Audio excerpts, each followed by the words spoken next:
Yo, kick the beat, it's PEBCAK and we're coming with the facts. Victor from the great white north, you know he never lacks. Brian on the mic, the big beard in the dome is bald and clean. And Glenn is pouring something strong, the liveliest on the scene. Shout to Ben, the dad type mentor, keeping everybody grounded. Chris, the owner, world's best host, the way the whole crew's found. Yeah, the PEBCAK fam's in the house, we're dropping nothing but the heat. The illest podcast that you'll ever hear. Just press rewind and then repeat. It's PEBCAK, PEBCAK. The whole crew got your back, got your back. Hello, my friends. Thank you for joining us for the PEBCAK Podcast, a weekly information security show featuring some all-around good people. It is week 29 of 2026. I'm Chris Louie, and red as a lobster from getting sunburnt while camping. With me, we do not have... look too bad.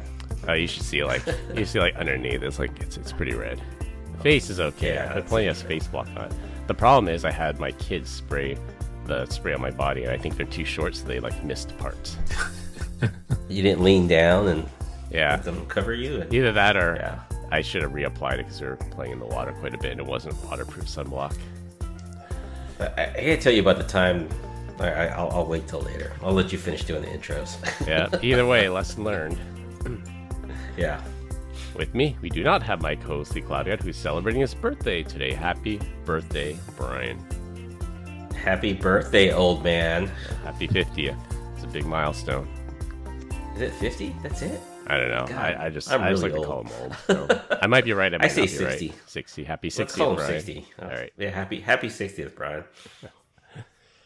And we have Glenn Medina. And now Mark Safe from the Psychoexplorers Outbreak from Taco Bell. It was bad, dude. I was sitting on the throne all day long now. I haven't eaten lettuce since. So...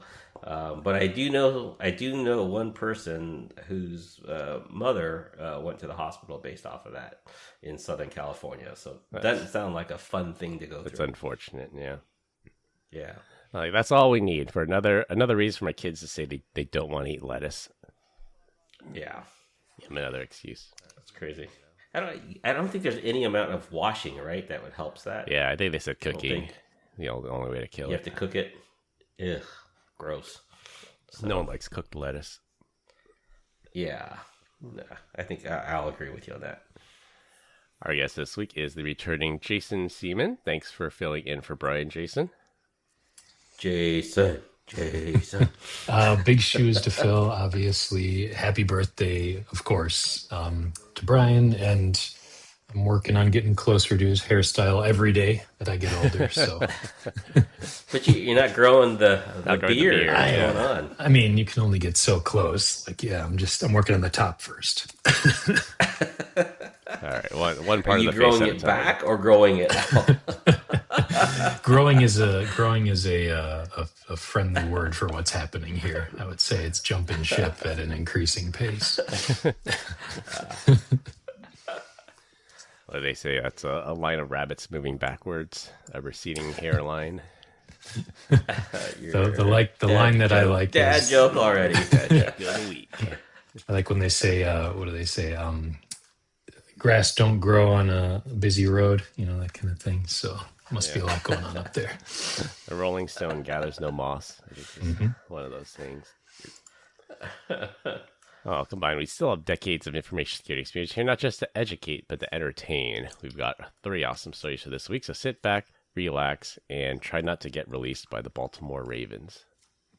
You guys see that? Their quarterback got released in 67 days, even before training camp starts. Is that... who was that? I can't remember the guy's name, but he was like a Heisman winner. They picked him up, and then they just released him. I just saw the headline. It's hilarious. Yeah. That's weird, Chris, that's your sports headline. What with LeBron joining Philadelphia just hours ago. True. That's got to be the biggest news. LeBron is going to Philly? Sixers. Yes. Yeah. The Sixers. 2 years, $8 million. 2 years, $8 million. Hard to say if this will be his last year. every dollar. He's 41, right? Or 40 something. He's up there. 41. Yeah, he's 41. He's 41. As a Cavs fan, I was hoping for a Cavs reunion. I think... I'm disappointed, obviously. I think I would have liked to have seen him kind of round out his career here, but he's chasing another ring in Philly, so I guess more power to him. He's going to chase really hard. So I don't think he's going to get one there. What's the over under on that? And then is he taking his son? Is he taking his sons with Bronny. him? Bronny Jr. I think the Cavs should sign Bronny Jr. just to like spite him. Spite him. That'd be fun. To the G League. That's right. That's right. Like never play him and just be like, "Yep, we signed him, and he's sitting on the bench the whole time, Bron. That's what you get." Yeah. Teach him a lesson. Paying him league minimum. We're playing him D League minimum. That's right. All right. For our first topic, Hugging Face, the biggest open source AI playground on the planet, got hit with some OpenAI related mess. And guess what? When they tried to use these big US frontier models to do forensic analysis and dig into what happened, those models just flat out refused. Their safety guardrails can't tell the difference between the bad guys and the good guys trying to clean up. So what did they end up doing? They spit up China's GLM 5.2 on their own servers and finished the investigation that way.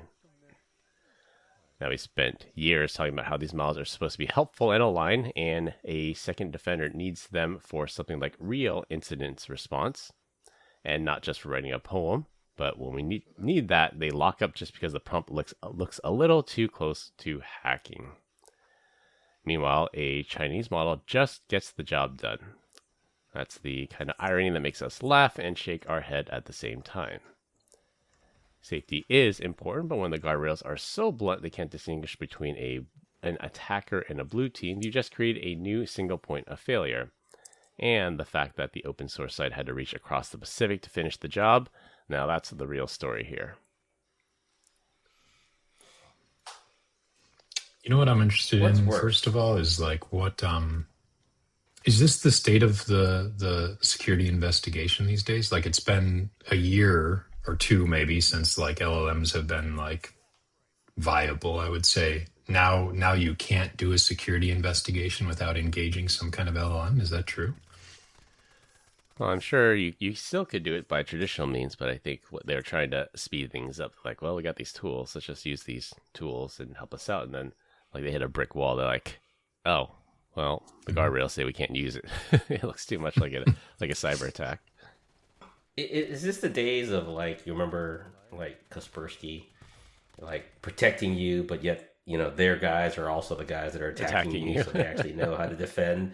And so is this what's going on here? Is that Hugging Face was actually attacked by China and therefore they're using a China LLM in order to protect against itself?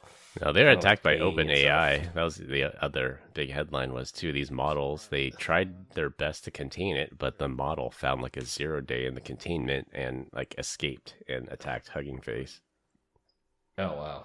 It's like I don't know what's the analogy. You know, everyone says this is Skynet, or it's like Jurassic Park where the dinosaurs have escaped.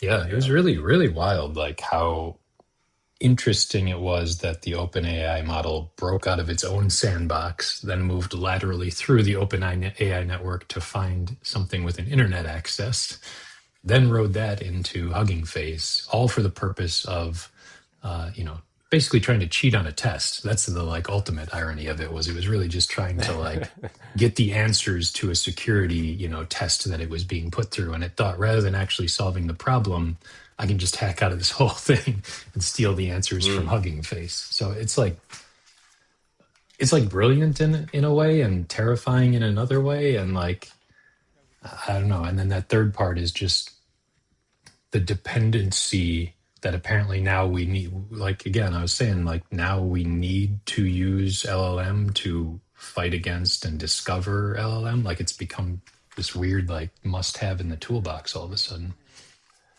Yeah, I would agree.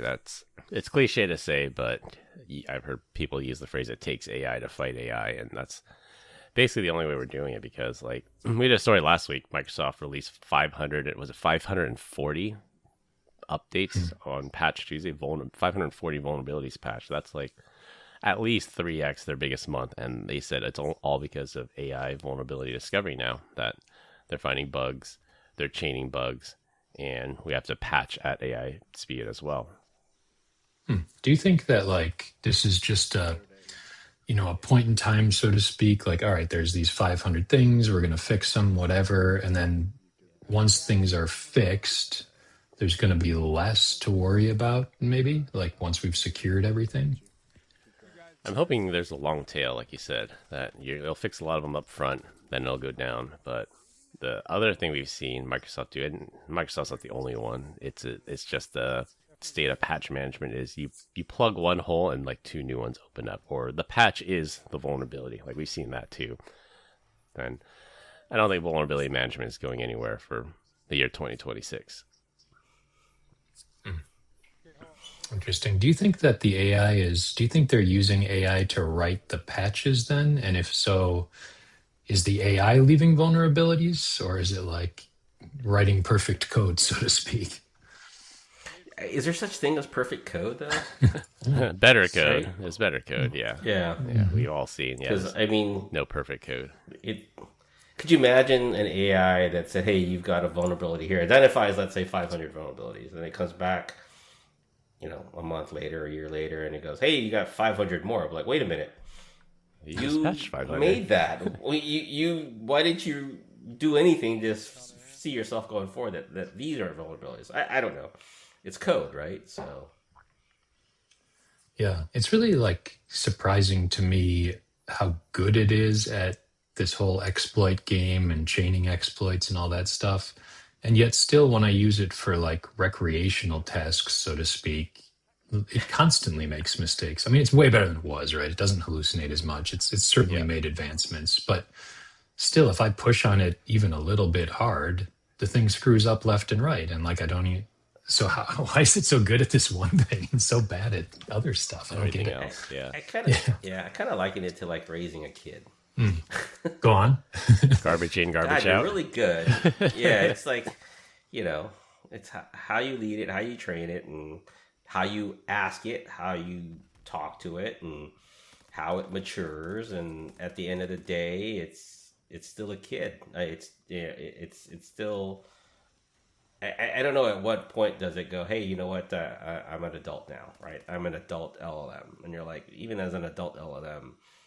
Even as an adult, aside from being an LM, we still make mistakes. Yeah. So it's like this omniscient thing that's going on right now, right? It's still going through and processing. It's when it gets to a point where we're like, I've made the code, I fixed it. There's nothing else that's going to break this thing. It's like, uh-oh, we're in trouble.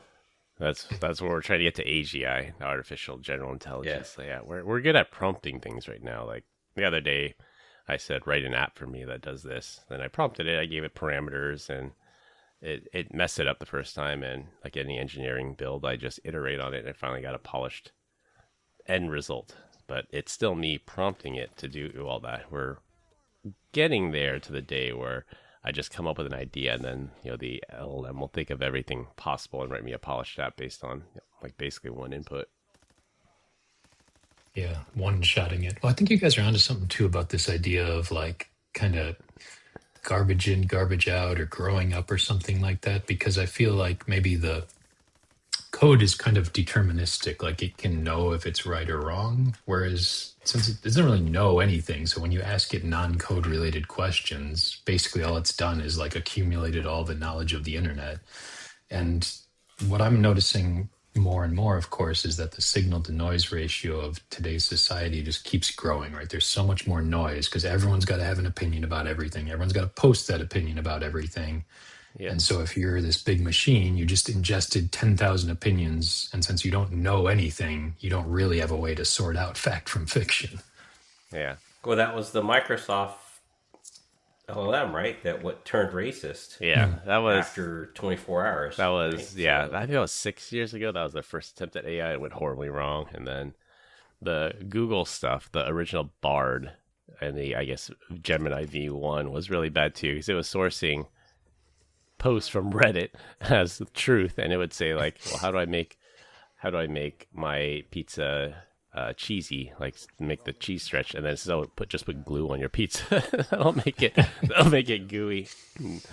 Yeah, we've gotten better since then, but in the early days, it literally was the Wild West. Mm-hmm. That's right. Yeah, but we'll see. GLM 5.2. I haven't played with many of the China models yet. I've used Kimi. I've used DeepSeek a little bit. Nothing with state secrets or confidential data, but I mean, it's pretty good. I mean, it's like a tenth the cost, and it's actually pretty decent. But that's the thing, right? It's a tenth the cost. You just have to be concerned if you put anything in there that could be related to you. I've purposely just stayed away with it because I don't want to accidentally do something where it's connected to me, right? Yeah. As of right now, it doesn't know who I am in its own system. Yeah. Right. I don't know if you feel more or less secure about, Sam Altman knowing more or less about you than In the CCP. Yeah. I probably agree with you on that one, but I'm an American. fair enough. I also wonder, when I was looking at this stuff, is like, these are the models that we know about, but like, do we think that the CCP, for example, has much more advanced stuff within their government, or do we truly think that private enterprise is like leading the way here? No, that's a good question because on the one hand, China wants to win the AI race, so if they had something more powerful, they would tell everybody. But on the other hand, they want to reserve it just for themselves. So I'm not sure where I fall on that one. I lean more towards they're showing their cards that they take great pleasure in like disrupting our business and saying, Anthropic is good, but we'll do 98% of the work for 1/10 the cost. And use our old NVIDIA servers to do that. Yeah, allegedly. They're not smuggling Our hardware. servers in.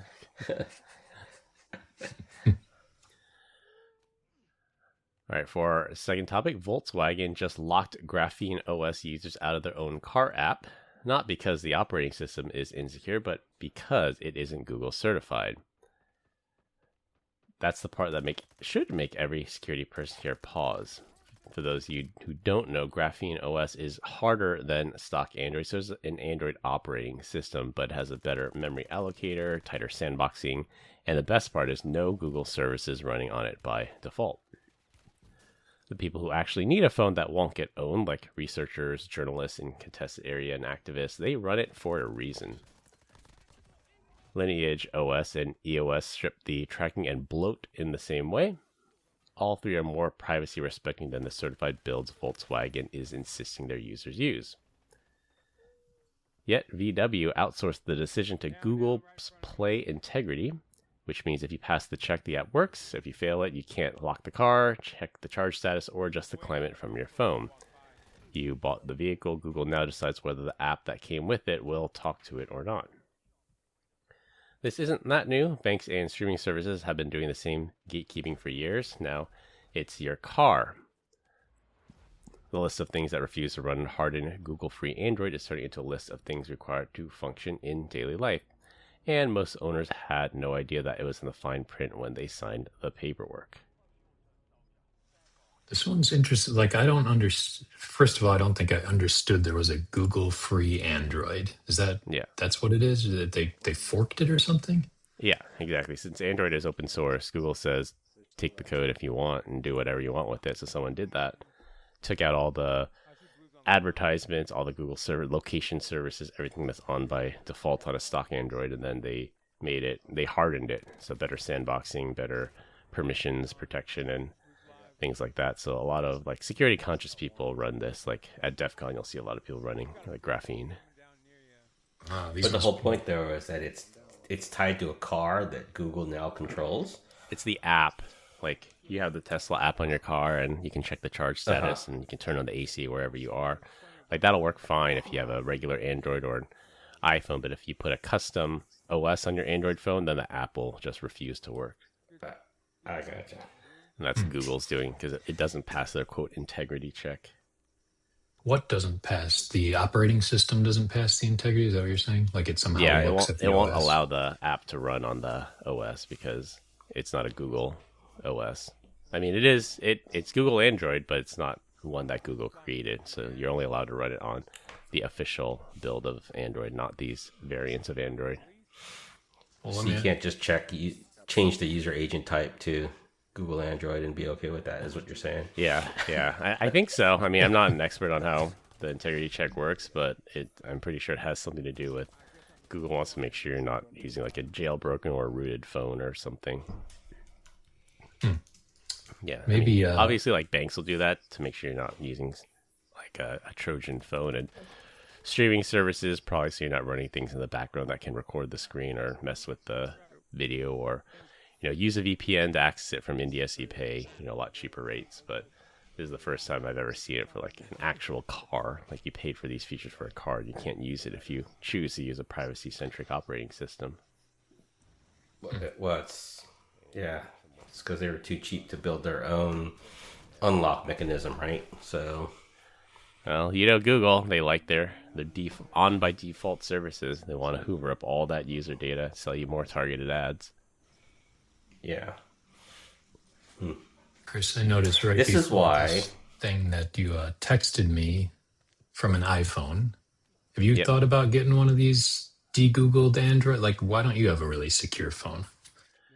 I did, like, for my work phone, it was an Android for a while. I did flash it with Graphene, and then I just figured the personal phone being an iPhone and the work phone being an Android phone, it was too hard to switch back and forth. Like, I've used Android before, so it's not that I can't learn it, but if I need to, like, airdrop something from one phone to the other, it's a huge hassle going from iOS to Android, so I put all my eggs in the iOS basket. And I remember when I was at Iron Key, we had the founder of Silent Circle come and talk to us. He gave us a talk at our sales kickoff, and Silent Circle made the Black phone, if you remember that. It was a very secure Android phone, similar to what Graphene today would be. Like, they stripped out all the extra stuff, and he basically told us that the most secure Android phone is still less secure than the least secure iPhone, just because of how Apple controls the entire vertical stack. So he said, if you really value privacy, go with any off-the-shelf iPhone. But if you want Android, you're gonna have to jump through hoops to make it more secure. Wow. I didn't know that, but are you on Apple's payroll by chance? Are we sponsoring something? I saw Apple just became the most valuable company in the world again. Maybe we're onto it. Yeah. This is good. Huh. Yeah, I wouldn't have guessed that, by the way. Yeah. Some of the protections they put in, like, one of the things he told us, and again, this is like 10 years ago, so Android might have caught up by now, but it was maybe the iPhone 5, I want to say, and he said, the Black phone, like, you can pull off the NAND memory chips and scan the memory, but if you try to do that on an iPhone, like, there's an encryption chip, like, in the data path, so even if you pulled off the NANDs, tried to read the memory, the data would still be encrypted. Yeah, that was just, like, one example he gave us, which I thought was pretty interesting. Mm-hmm. But I play with Graphene. I mean, it's cool. Like, there's a Google Play Store, and I recommend it for privacy-centric people. I thought about it for one of my kids, like, maybe an Android running Graphene, but they're like, no, just get the kid an iPhone SE and call it a day. Like, I asked AI, I'm like, is an Android phone running Graphene good for kids that just want to text and Google Chat? Like, no, just get them an iPhone SE and call it a day. It's giving you product advice. That's right. It's interesting. It must know some 0 day that it wants to land on you someday. So it's just shepherding you towards its clutches. Yeah. But we'll see where this goes. That's one of those things. If enough people complain, they'll fix it. But I don't think there's enough people that use Graphene that own VW cars. Like, the overlap is going to be pretty small, and they're just going to say, take it or leave it. Run regular Android or don't. It's up to you. Yeah, like both people are going to complain? Like, yeah, possibly. That's kind of the disappointing part about a lot of this stuff is, like, if it's the court of public opinion, like, anything small just gets crushed by if it's not popular. But even, like, if you look at, like, PlayStation, right? Like, they're taking it on the chin for getting rid of discs. Yep. And there's a huge population that are mad about that. Yep. But they're still going to do what they want to do because that's, like, where the money, like, I don't know. It's almost like these companies have realized to some extent that people may make a lot of noise online, but they rarely do anything about it. And it doesn't really affect the bottom line. And so they can just do whatever they want to do. Yeah. Yeah, my wife works for a video game company, and they did away with physical cartridges maybe for some games, maybe like a year and a half ago. And so she still designed this game box. I'm like, you guys are digital only now. Why are you designing a game box? And they said, well, we have to design a game box, so we're going to put a card in there with a code. I'm like, that's the stupidest thing I've ever heard. I go to Walmart, I buy a box, it gives me a 16-digit number that I just punch in. Like, I'm just going to go to the PS store and then just buy it digitally. Like, I don't I don't know why people still need physical boxes anymore. I guess maybe to collect, but again, that's like a very small subset of people. We have time for a brief aside here. Number one, I didn't realize your wife worked for a gaming company, and number two, it sounds like she's in kind of a design-related space. How's she seeing the AI stuff coming at her? They've standardized on one AI model, and she says it's terrible. Like they give the peons, I'll call them, they give the peons access like the base layer level of this AI, and maybe some people that have a business justification will get another layer. And she says like it's good for like fixing an email or creating a list out of a chat, but she says that's about it. I will say they have not fully embraced AI, and I think the company is paying for it as well. I bet you most companies haven't embraced it in the way that they think. Like they're leaving it to like just prompt instead of using, Claude code on the side, so that way you can do your thing, or even cursor, right? Or agency. It's all most of the fundamental. Yeah, it's just more of the fundamental easy stuff like search, as opposed to like taking advantage of it and having it do other, agentic things.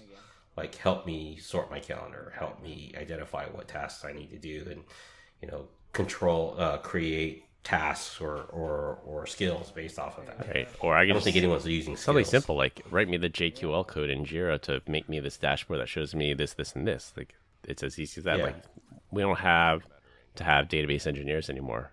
You can just say, give me the DBA code to run this, select star from users, and just like my Cisco rack. I used to have a rack of Cisco gear. I had some dream of becoming a CCNP one day, and I said, no, I can just ask Grok or ChatGPT, what's the command to bring up port 15?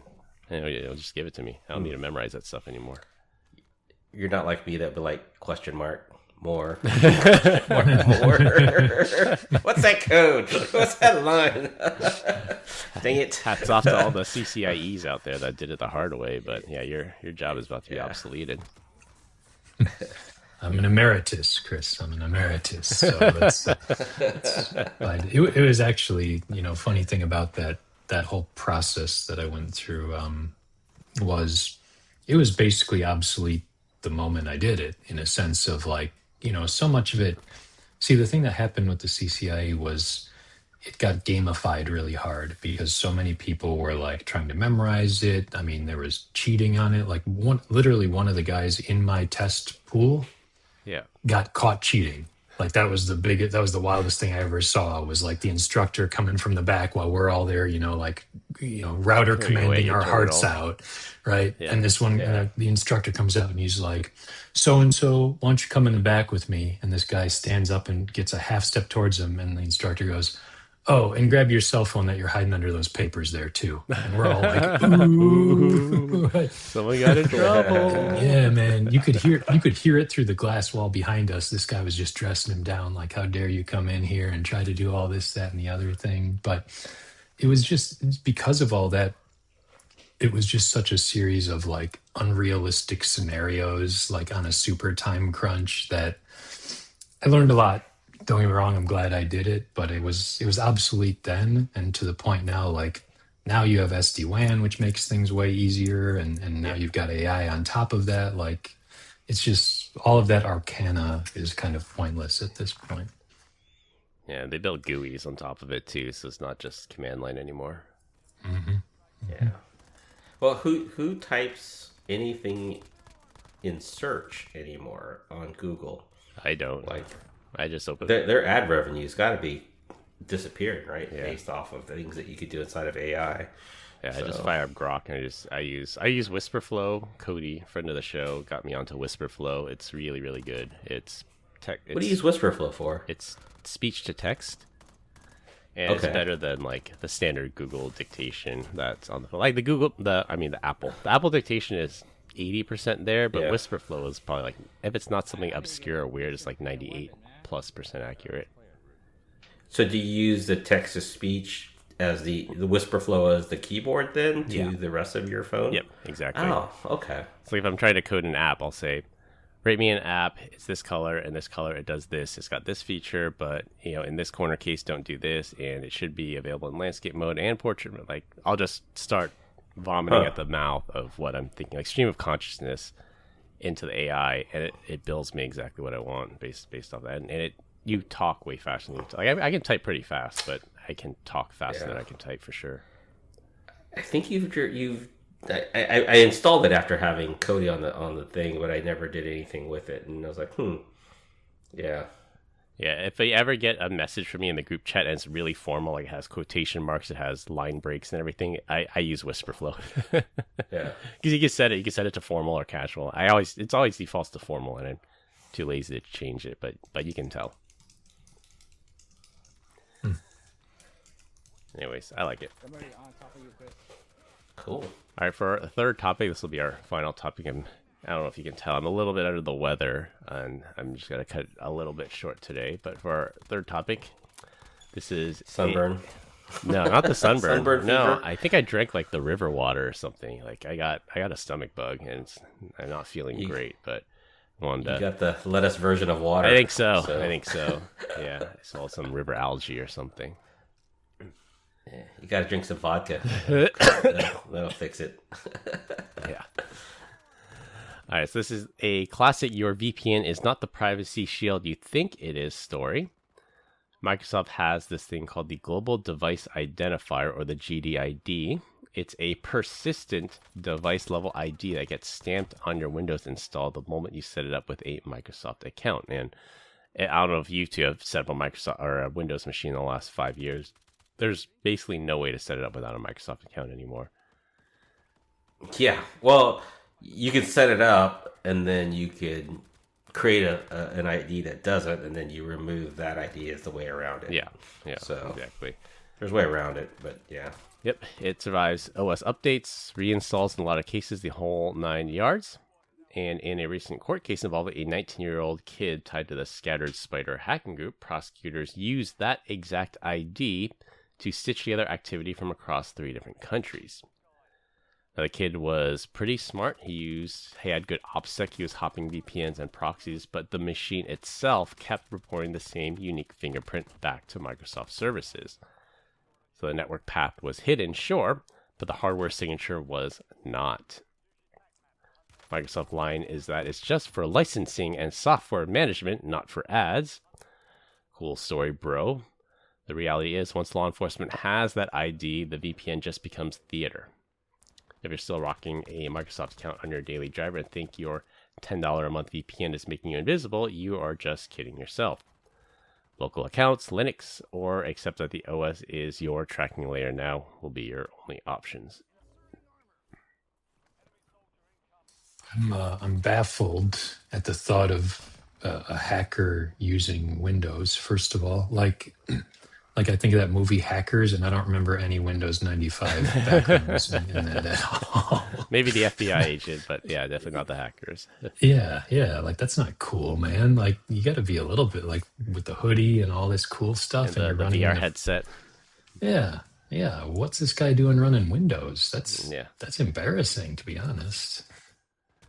Yeah, I wonder if he had to use it for because the Scattered Spider crew, they're known for social engineering, so they would have to have Windows to hack into places, like say you have to use like Microsoft Authenticator and things like that. It might have necessitated that they use Windows. I don't know. I'm just spitballing here, but yeah, you're right. Real hackers use Kali. Yeah. Is this like new news about this GDID, or this has been around for a long time? Yeah. It's been around a while. I want to say it only got shown the light maybe within the last month when the indictment for this 19-year-old kid came out, and people read through the indictment, and the piece of evidence that tied him to all these hacking sprees was this GDID, and people were like, what's that? So they started asking Microsoft about it, like, what's this GDID that got this kid pinched? And then they're like, oh, yeah, we use that for licensing and software inventory, and if the FBI asks us for it, we'll give it to them. So wait, even on a rebuild of the device, the GDID stays the same? That's what it says. It says it survives reinstalls. I think if you do a clean wipe, maybe not, but if you just reinstall the OS and there's still remnants of the old one, then maybe if you do I don't know, like a snapshot or a recovery or something, that it might persist. But I think throwing your hard drive in a bin and then getting a new one might be the best bet. Yeah, because I typically, when I do that, I actually delete I reformat the disk every time I rebuild a computer. Yeah. So, or my laptop, just because I don't want any remnant files or folders on there that I'm like, oh my god, what is that? Yeah. So.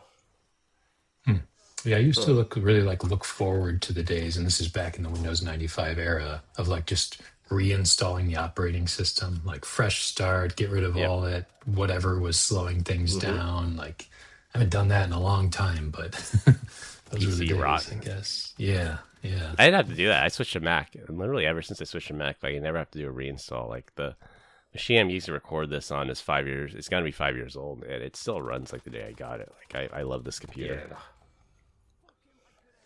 Yeah, I haven't used a Windows machine to be my main machine, God, in over 16, 17 years. Yeah. So, yeah.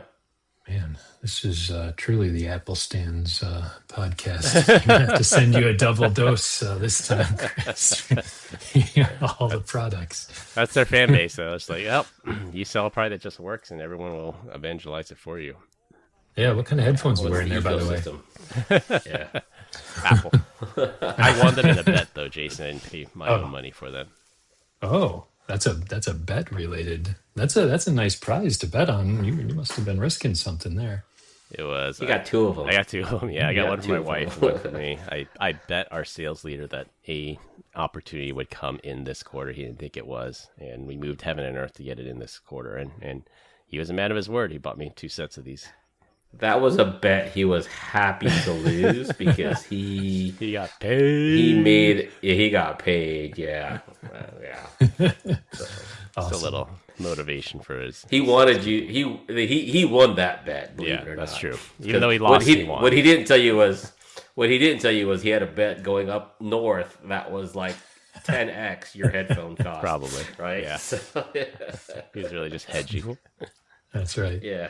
That's right.